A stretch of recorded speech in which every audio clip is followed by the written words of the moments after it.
Hey there, fellow classic comic collectors. As always, I'm Scott Harris King, and today I'm here to talk about another new documentary movie about a comic creator, and this one is called Dave Stevens Drawn to Perfection. It's currently available on Amazon Prime. If you have Amazon Prime, it's free to watch. You don't have to pay extra to rent it. So I just want to talk a little bit about this. It's interesting. This seems to all of a sudden there's all these documentaries about comic creators. Just recently, I had a video where I was talking about the new Stan Lee documentary on Disney Plus. There's also on Amazon Prime you can get a documentary about AC Comics creator and publisher Bill Black, which I did a video on that as well. And now we've got this new one from Dave Stevens. I have to say I think this is the best of the three documentaries. Um, the Bill Black documentary was good, as I talked about there. It's mostly interviews with Bill Black as he goes over his life. It's just for me, they didn't really talk as much about AC Comics and the bulk of his comics career. They focused a lot more on his movie making and his love of monster movies, which I was less interested in personally.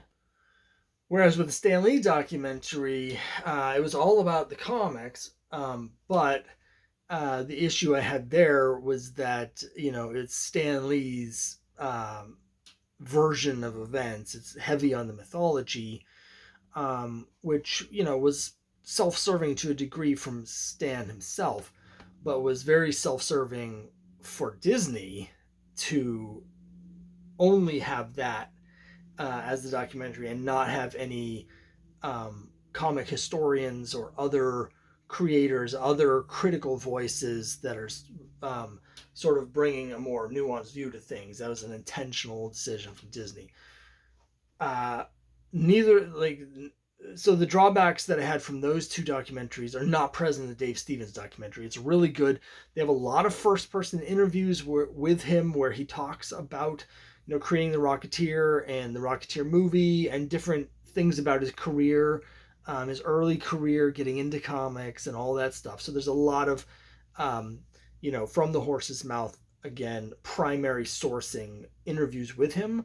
But there's also a lot of interviews with his fellow creators, people that knew him, people that were influenced by him who didn't know him, and a lot of people sort of talking about his career and giving their own view on different things. So it had basically what I was missing from the other two documentaries are all present here. There's a lot of really detailed stuff about Dave Stevens's his comic work and his personal life. They get into the stuff with Betty Page as well. But there's also, you get a much more rounded view than like you do in the Stan Lee documentary. So it's really interesting. Some of the stuff like so there's some things that I didn't know about. A lot of his early career stuff in comics. Uh, I don't think I was aware of. He did some a little bit of work for Marvel, but just a little bit. He had applied for Marvel and done a tryout in the early '70s, like 10 whole years, I think, before Rocketeer. I think he said it was like 72 or 73, where we met Neal Adams at a convention, and Neal thought he was ready. And when he sent in the stuff to Marvel, they rejected it and said that he wasn't ready. Um, David, as a perfectionist, agreed with them and felt like he had to get a lot more experience and study a lot more and learn a lot more. Whereas to me, it looks awesome, And there's a lot of talk about that in the documentary from the other creators, where they would say, he had and he would say himself, he had the vision in his head of what he wanted to look like. And if it wasn't exactly what he had in his head, he wouldn't publish it. And so there's a lot of like really great stuff. Made him very slow as an artist. Because he was such a perfectionist, and that's part of why his stuff is so amazing, but it also kept him from producing more stuff. So there's a lot about that. There's a lot about the publishing side of things, different deals that he kind of got screwed on, and sort of a lot of unfinished projects, things that he started and sort of petered out on um, over the years. It was interesting, and I totally get it as a creator myself. It sounds to me like a lot of it was because he was so slow and so methodical. He'd get excited about a new project. He'd put in a lot of work on it, but because it was moving so slow, um, he'd eventually sort of lose his excitement and interest in it before he had finished anything. When you're working on this stuff, you get to, on any project, really, you get to a certain point where the excitement, enthusiasm are I don't want to say gone, but they're basically gone and replaced by the work.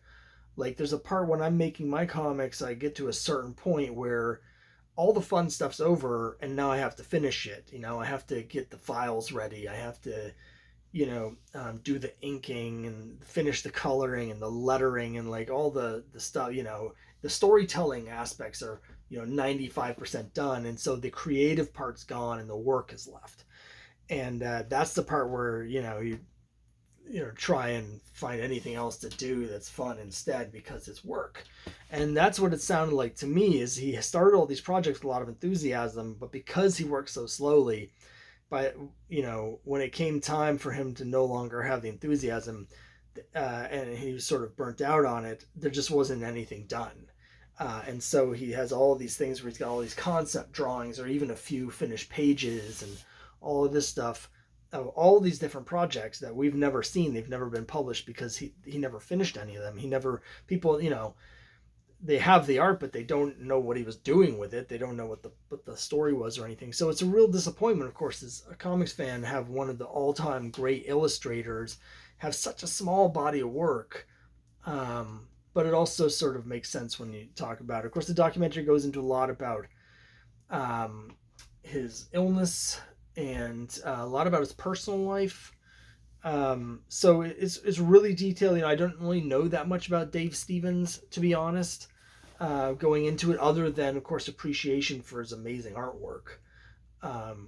So it was really interesting and eye-opening to get a really good comprehensive view. So if you're interested in Dave Stevens, he's even just a casual fan of seeing his cool covers or whatever, definitely recommend this because it's a really, really good documentary. Again, of the 3 that I've watched over the last month and a half or whatever, definitely the best of them, just kind of across the board. So really highly recommend checking it out. Again, it's called Dave Stevens Drawn to Perfection. It's on Amazon Prime. So give that a look. I don't think you'll be disappointed. It's very good. That's it for this time. If you've seen it, let me know in the comments down below what you thought of it, and I'll see you next time.